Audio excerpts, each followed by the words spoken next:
Uh, Okay. Registrar's academic presentation today. Presentation is done by Dr. Tarindra Pathiratne of Guns and Roses batch, and I welcome you all, and I welcome Madam Lalantha Senaratne for the meeting today. And without much ado, I would like to invite Dr. Tarindra. Before that, I have to mention that we all wish Dr. Chaminda Senaratne a happy birthday. Thank you, my dear one. And so, Tarindra, you can continue your presentation. Thank you, Dr. Prabhat. Good evening, madam. Good evening to you all. So today I'm going to discuss on a case which I came across while doing the family medicine appointment. It's called as sense of smell. So this is regarding a lady who is 60 years old, and she came to the family practice with a history of vaginal odor, which has been there for 1 year. And she has been previously treated by us, but somehow she has defaulted, and the symptoms has reappeared since past 1 month. So in her past medical history, she has not been screened, and surgical history, there's nothing, and she's not on any specific medications. And she says that her maternal aunt has died of a cancer, abdominal cancer, but not known which one is it. And she's living with her husband and the daughter's family. And previously, she has worked abroad for more than 10 years. But now she is just looking after her grandchildren and living with her family. So, do you have any idea about what's going on? I'll just continue with the menstrual history. So, as she is 60 years old, she had the menopause 9 years back, and she has 2 children. And there's no significant obstetric history. So this is how it started. That was in 2022 December. So she was complaining of vaginal odor for months and seen by a GP, and they have done basic investigations. All came as normal, and she was reassured. Again, in this year, January, she came with the same complaint. And then she was seen by another doctor. As she was complaining of vaginal odor, she was referred to a gynecologist. So what do you think? Do you want to know anything else, or do you want to know about the gynecology appointment?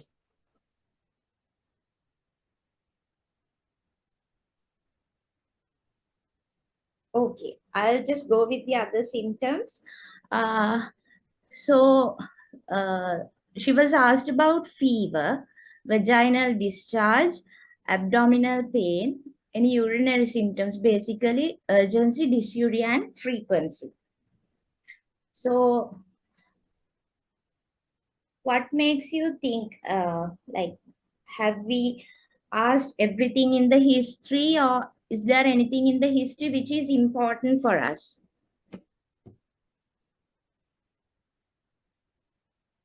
Anyone would like to contribute? That order is subjective or objective? I mean, whether she is complaining or the others also feel that bad smell? She only complains. Okay. Any associated discharges? Not actually. No discharges. Her sexual history and any contacts? Yeah, okay. We'll move on with that then. So her sexual history, she had her first intercourse at 28 years.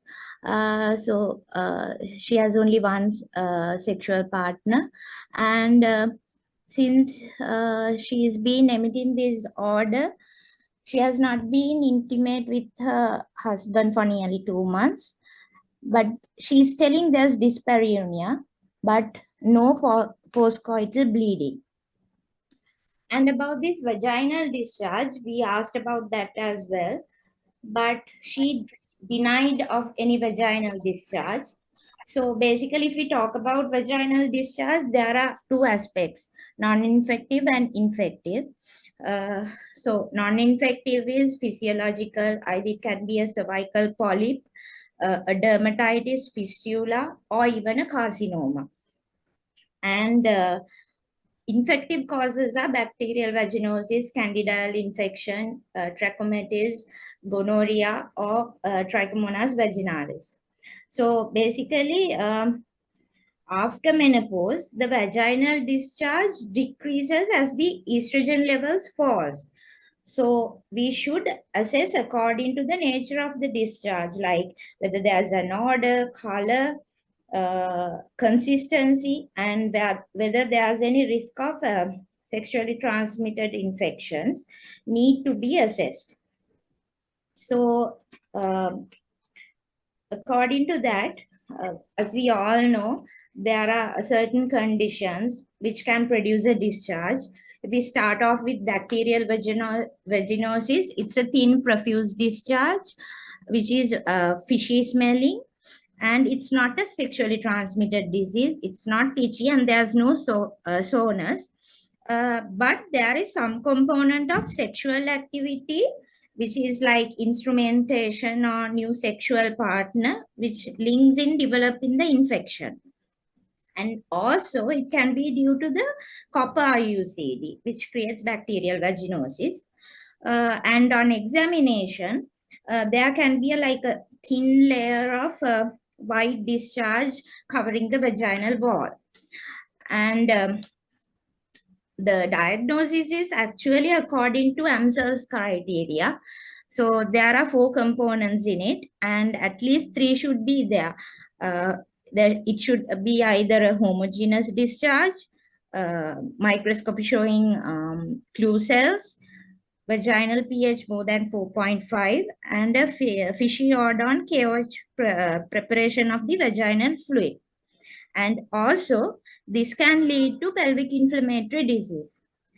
So in candidiasis, it's a thick curd-like discharge. It's not offensive, and they usually get dyspareunia because mainly they have these pruritus causing fissuring and edema, and it can lead to dyspareunia and dysuria. And then about this trichomonas vaginalis, it can be confused with bacterial vaginosis, and 70% of the women usually have a profuse, frothy, yellow color discharge, and it's very offensive. And it is also very itchy, and they can get abdominal pain, dysuria, and dyspareunia. So the other two, the trachomitis and the gonorrhea, are common causes of pelvic inflammatory diseases.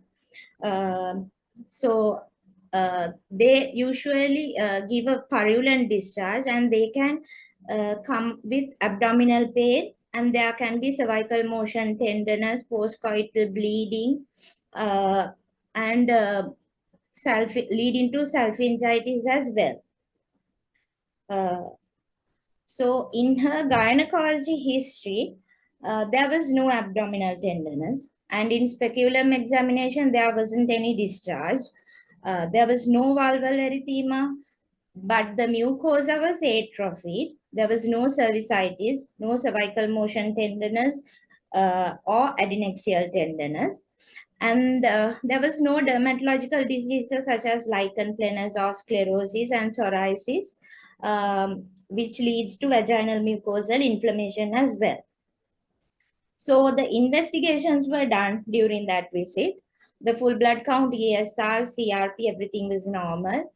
and the swabs were taken. There wasn't any abnormalities. Gram staining was negative, and there was no pelvic organ tenderness, no fever. Blood investigations were normal. So we actually excluded pelvic inflammatory diseases, and infectious and non-infectious causes of vaginal discharge also excluded. So the ultrasound evidence also didn't give out any abscesses or masses. So now we are focusing on dyspareunia.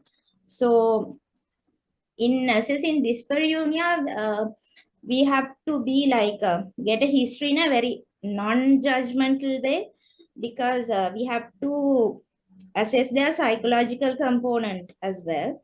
So in this patient, she was complaining of vaginal odor and dyspareunia, and this dyspareunia can be either structural, inflammatory cause, infectious cause, a neoplastic, a hormonal, or a psychosocial condition, or even anatomical causes can lead to dyspareunia.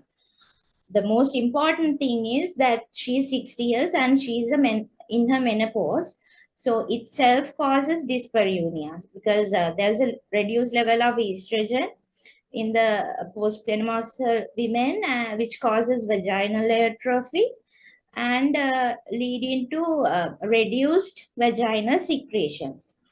So if we ask about the pain, the type of pain, it can be either a burning pain. It's due to atrophy or vaginitis or even the inadequate lubrication.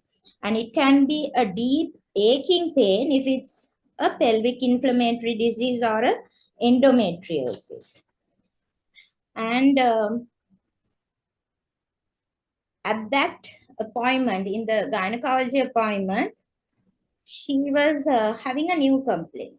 She was telling of urinary urgency and frequency, and from there she was referred to a GU surgeon. Urgency and frequency. So that was her complaint. She was having the vaginal odor plus dyspareunia, now urgency and frequency.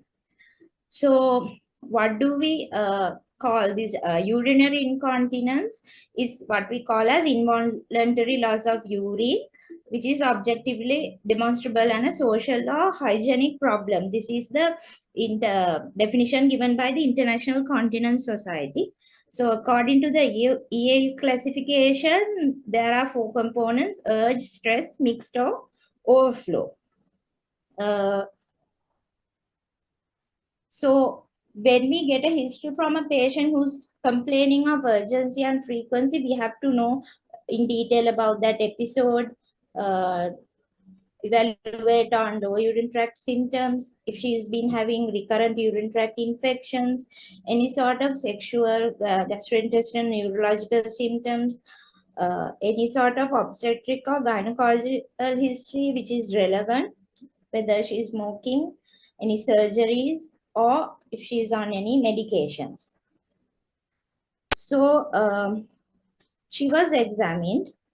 There was no abdominal masses or enlarged bladder, and the digital examination was done, the vagina, the rectum, and cough stress was done, and UFR was done, and ultrasound scan was done.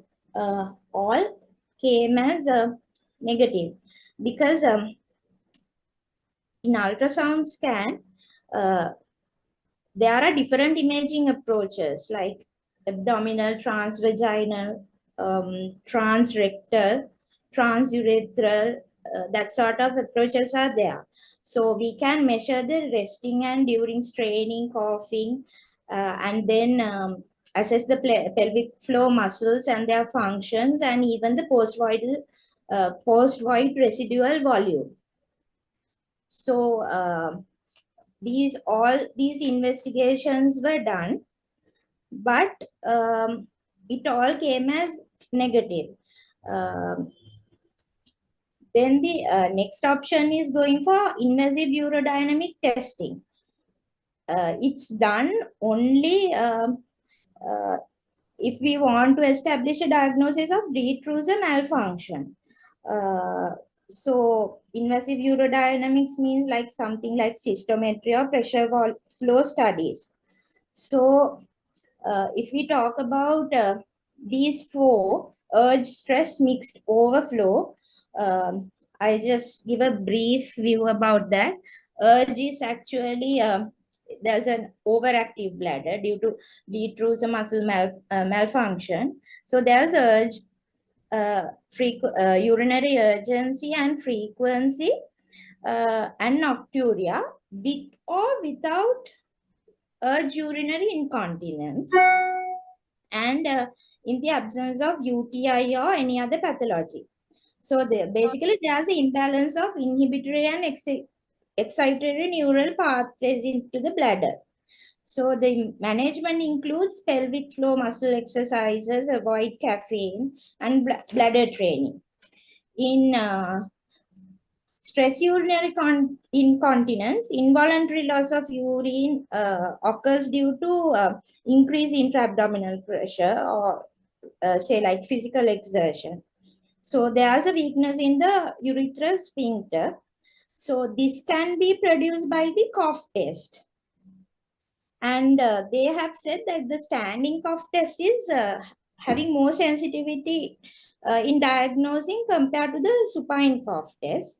Here also the management would be the pelvic floor muscle training, and at least for 3 months it should be done. And they also give vaginal estrogen therapy for postmenopausal women with stress urinary incontinence and vulvovaginal atrophy.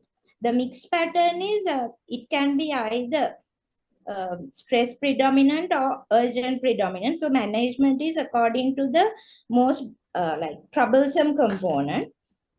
And overflow is something like you want to urinate, but like there's a weakness of the bladder muscle or some sort of a block that you can't release the urine. So only a small amount is released, and then somehow the bladder gets full and urine starts to leak. Even there's no urge, you start to urinate. So they might have this leaking during the daytime or even bedwetting.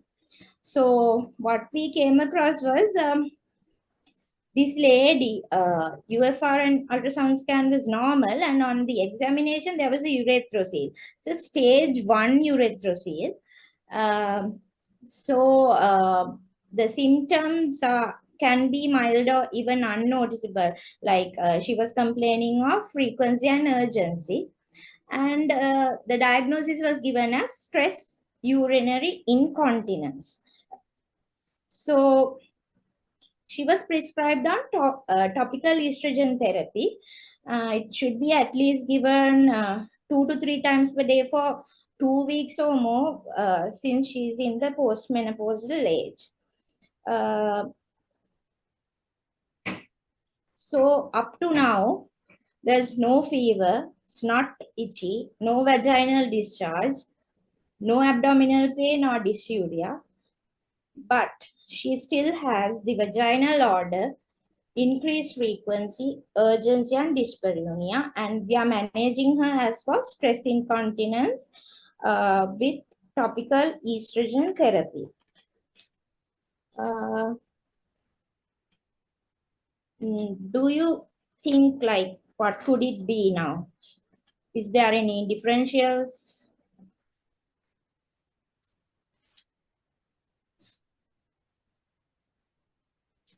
How are her pap smears? Pap smear was not done at that time. She has undergone pap smear about 3 to 4 years back, and it was normal.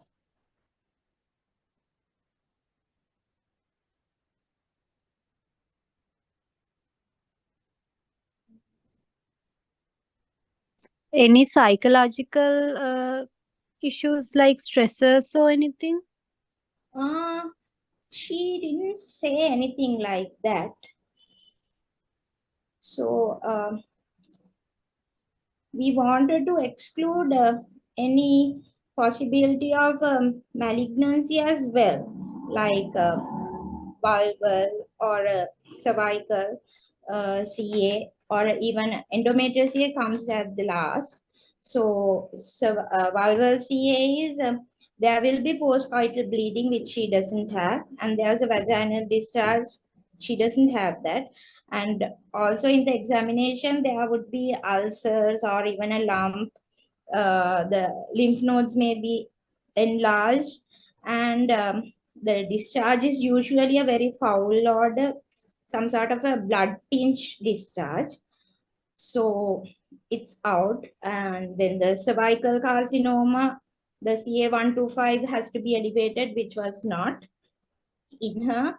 And there wasn't any postmenopausal bleeding or postcoital bleeding, which should be there in cervical carcinoma. But dysuria, dyspareunia, vaginal discharge, itchiness, all are symptoms of cervical carcinoma. Here, she only had dyspareunia. And endometrial carcinoma is actually the thickening of the endometrium, and there's vaginal bleeding and a watery discharge with weight loss.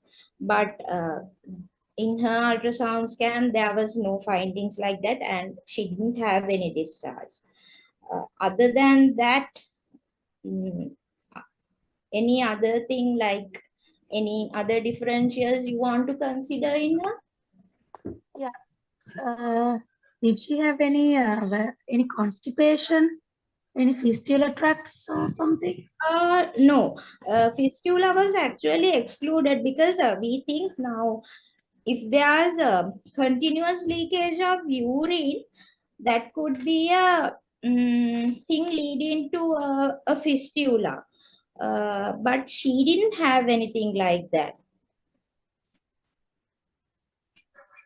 What kind of odor did she have? Like, is it urinary smell or something? She's telling always like it's like fishy smell is what we can tell. She's telling like it's very like bothersome. That's why we thought like maybe bacterial vaginosis, but there's no discharge because she explained it as a very foul smelling fishy smell. Tarindra, Yes. the patient has complained of this foul smelling. The Yes. urologist has seen, gynecologist has seen. Has anyone noticed that smell? No. It's like patient is having the sensation, but others there is no smell. Yeah. Is there any specific time of the smell or? Not really. She was not telling anything like that because she's been having this for 1 year, and somehow she was treated previously, but again she's been having it. Has her cranial nerves been tested? Sorry? Examine Tarindra. Sorry? Did you also examine the patient? Yeah. Did you also notice that? No. Was it an olfactory hallucination? Sort of. So, you think there is no objective yes, vaccine? actually, yeah, because we were going in the pathway of atrophic vaginitis. So there was there should be symptoms like genital symptoms and urinary symptoms, like dryness, burning, vulval pruritus, itching, and discomfort frequent. So some of them are there, some are not. So that was a problem. Tarindra, what about the psychological status, behavior pattern, and things? Yes. So I'll come to that now. So in her history, we ruled out the atrophic vaginitis part as well, because she was not using all these things, but she was like using a lot of soap for washing her genital area.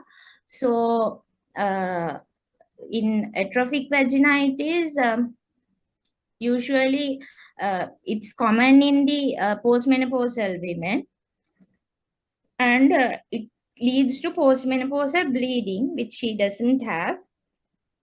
And in the previous examination, there was atrophic tissues, and she is on estrogen therapy. So I was concerned whether we have missed anything, because still she complains of the vaginal odor. And everything was normal: respiratory, CVS, pelvic, GI, even the fasting blood sugar, creatinines, everything was normal.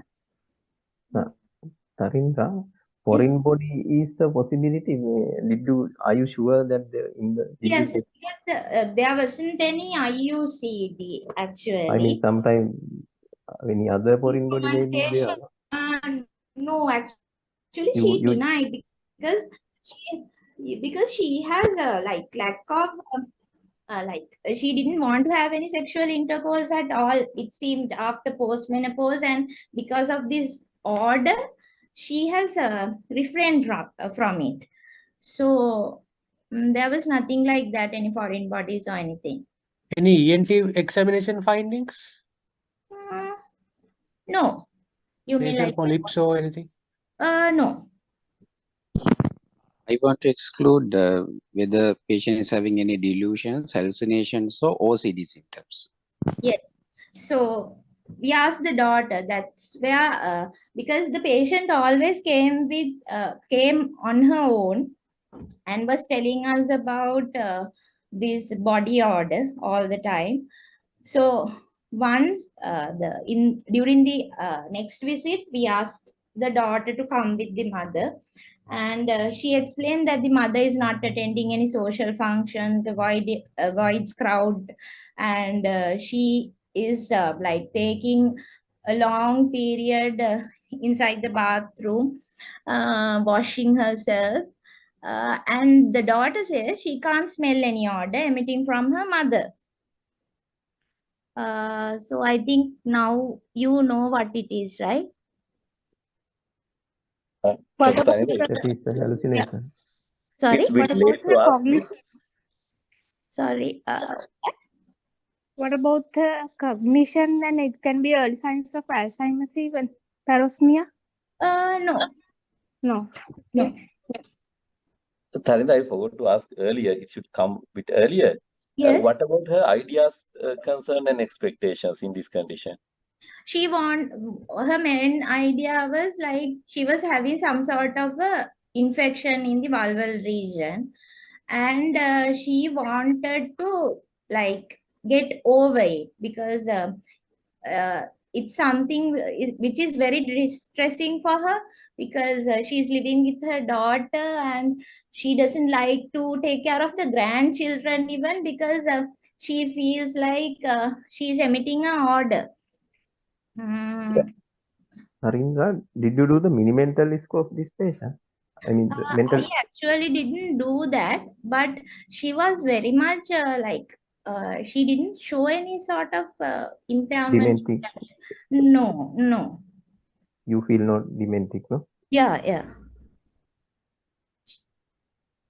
But it seems like there is some visual, or I mean, there is seem like a delusion, like I feel. Yes. What is it? Is there a name for it? Olfactory hallucination. No, delusion. Like, so it is called as olfactory reference syndrome. So people, it's a kind of a OCD.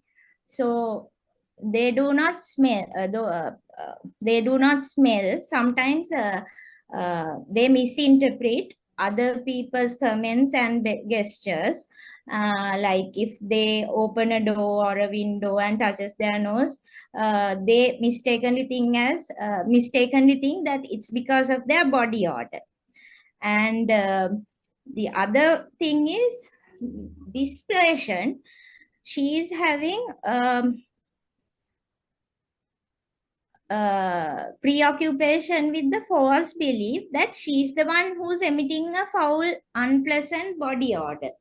So it can be either way. It can be either she feels that she is emitting the odor, or she can misinterpret that other people think that she is emitting an odor, whereas she doesn't feel it. But for this patient, she felt that she is emitting this odor, and it is where it all started. Like, she avoided going for any social functions and all that, and that's why the daughter cannot detect it. So that led to her like repeatedly checking her body and washing herself, and that's why she became a bit withdrawn from the others, as it became very distressing for her. So so mostly the females are the ones who are diagnosed with this. 60% of them are the females, and we actually don't know about the prevalence, but they say that it is common. It's nothing really rare, and the cause is really not known, and it can be either a genetic thing or a neurological thing, or even the experience or the cultural patterns. In this one, actually, we couldn't identify anything like that. So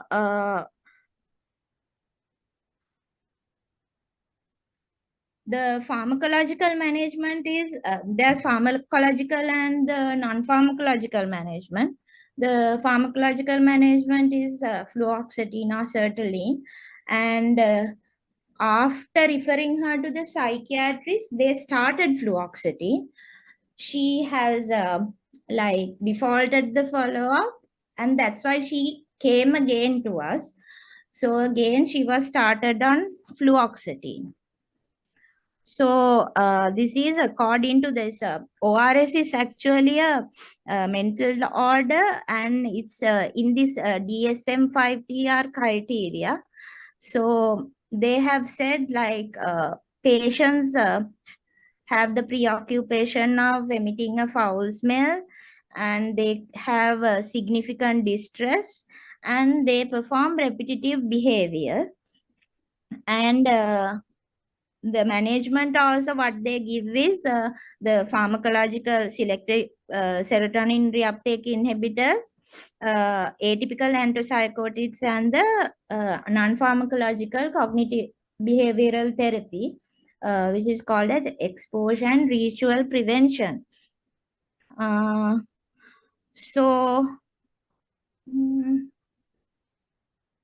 this is what happened, and finally she was relieved. Thank you.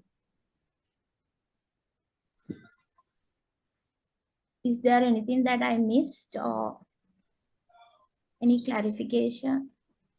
Tarindra, Yeah. why did she stop taking fluoxetine initially?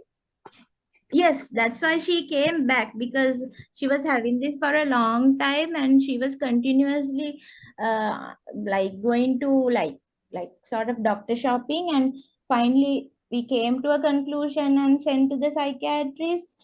Fluoxetine was started, it stopped, and then again during the past 1 month she had this, and again she came here. So then we started fluoxetine again, and the other thing which was done is, since she was she has not undergone pap smear, like 3 years back only she has done, so we wanted her to get done a pap smear and come back, just in case, because up to 65 years it's in the criteria that we have to do 2 pap smears. in the Sri Lankan women. Yeah, that was it.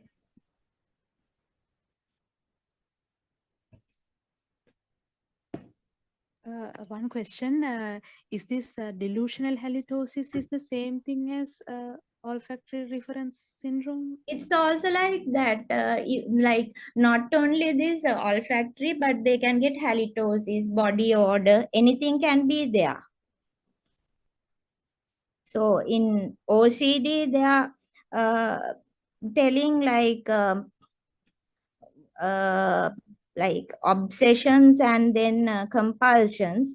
So obsession is sort of these like intrusive thoughts or like distressing or anxious, and they might feel that that they are like obsessed with contamination or germs, and it can either be like sexual obsessions as well. And there's another thing called need for symmetry. So the compulsion is the excessive and this repetitive behaviors that these patients have. So that is the part where they do all this washing, checking whether the doors are closed, counting, and like arranging everything. So this showering and all this comes under this ritual pattern.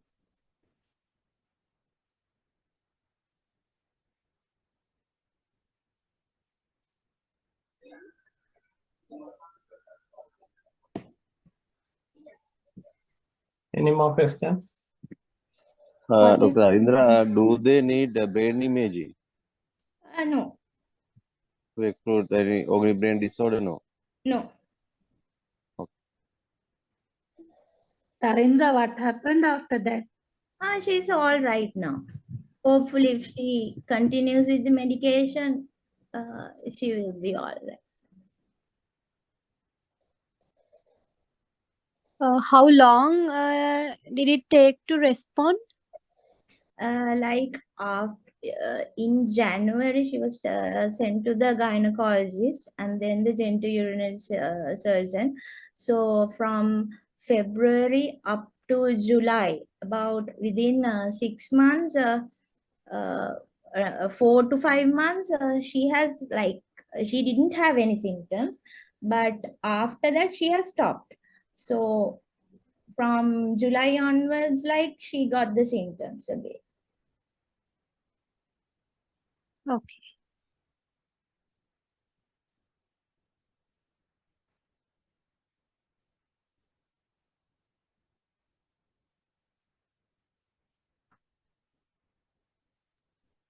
Tarindra, do we have any idea about the follow-up of this patient? I mean, We OCD. actually wanted her to go to the psychiatric clinic, but Yes, what she was telling is like they don't do anything. They just give the medication, and we were hoping that they will do this cognitive behavioral therapy, because like what we thought was there may be like specialized method, but it has not been introduced to her anyway, so she preferred to come to us. Like anyway, she was getting the medication from us. No, I mean fluoxetine. Once, how Yeah, long should the patient should take that fluoxetine? I mean the duration of treatment and how can sorry, we stop the treatment? that part Any I'm idea? sorry, You don't. No, I That didn't is go through that, but I'll make sure that that I'll is just go through psychiatry and part, let you no? know. Yeah. Because I'll be doing my psychiatry appointment next, so I'll definitely find out. Yeah.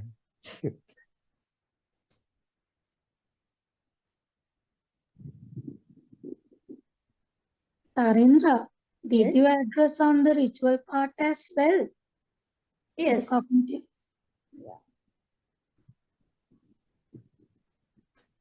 What did you tell to the patient at that? Like the thing is, what we tell them is like, if you get a urge, you don't you don't continue doing it, But for in this case, what we could tell her, like she was continuously smelling and washing herself. So we told her to stop this vaginal douching because it can increase this the normal flora can be washed off with that. So we were telling, like, if you continue with that, like always applying soap and everything, it will cause you more burden, so not to do that. That's what we told her. And make sure not to wear like very tight undergarments and have loose fitting clothes likewise.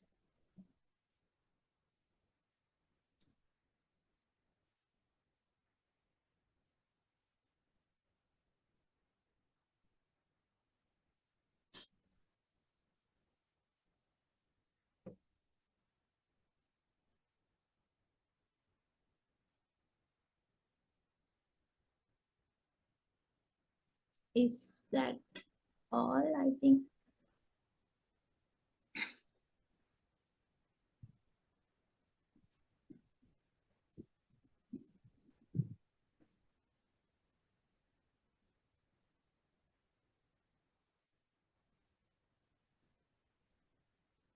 Madam? Yes, Tarindra, I was waiting for you all to discuss. Now, the question the Chamila asked, how long, or the Chamindas, I suppose, how long we have to treat? It depends, like, and, the other things, what are the things, I mean, the CBT, what are the things we should do, or the rituals, what should we have to do? But the thing is, when we treat with the medicine, maybe you have started fluoxetine, the compulsion will go down. So definitely it's sort of within few months, if she takes correctly the dosage, and the compulsion will go down. With the initially only you need this much of a CBT, and just to make sure, like if she doesn't like, we have to give some sort of assurance so that it will go down with the medication, and you make sure that it is not real. It is not that you feel it. So with that, definitely because we have to give some sort of we do have to revive her. We have to make sure that we are giving the support for her to continue the medicine. That's why we have to do a very frequent follow-ups. But after some time, definitely the compulsion will go down. So, but we cannot say how far we have to treat, because if there's an OCD in that part, we really not sure. So at any given time, he will develop something else. So we have to, the observation is the most important thing. But once she feels okay, and once she feels like is confident about the symptoms, and if she doesn't want to do it again, we can, it's actually a watchful thing. We can wait and see how it goes. But it depends on the severity of the problem. There is no hard and fast rule. And the other question I want to raise is, Tarindra, regarding stress incontinence. And you mentioned that she was given estrogen creams, is it? Yes. Yes. And did you go through any Cochrane reviews regarding this estrogen creams, the local application, and stress incontinence, and how it works? Madam, in the as far as I could remember, that is the method that they use for postmenopausal women. Like it's a standard method that they are using.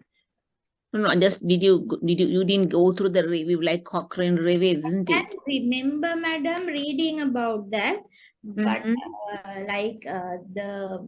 Because there's again when you go through the Cochrane review, there's no they have not not confirmed whether it will work correctly, but they have used, there are a lot of researchers, but anyway, the maximum they say they use, we can use for 8 weeks. Usual pattern is you have to stop 6 weeks application. So they say it gives some thickness of the covering the vaginal wall, and then some sort of support. for that. But anyway, the stress, of course, stress incontinence is definitely the pelvic floor muscles will get weak because of the estrogen, like they're not good, like support from the hormonal part. But there are, like, if it is due to the menopausal thing, definitely it gives some sort of a support by giving estrogen therapy. That is the latest, like, Cochrane, because you all can go through the Cochrane review and just check like what's the import, like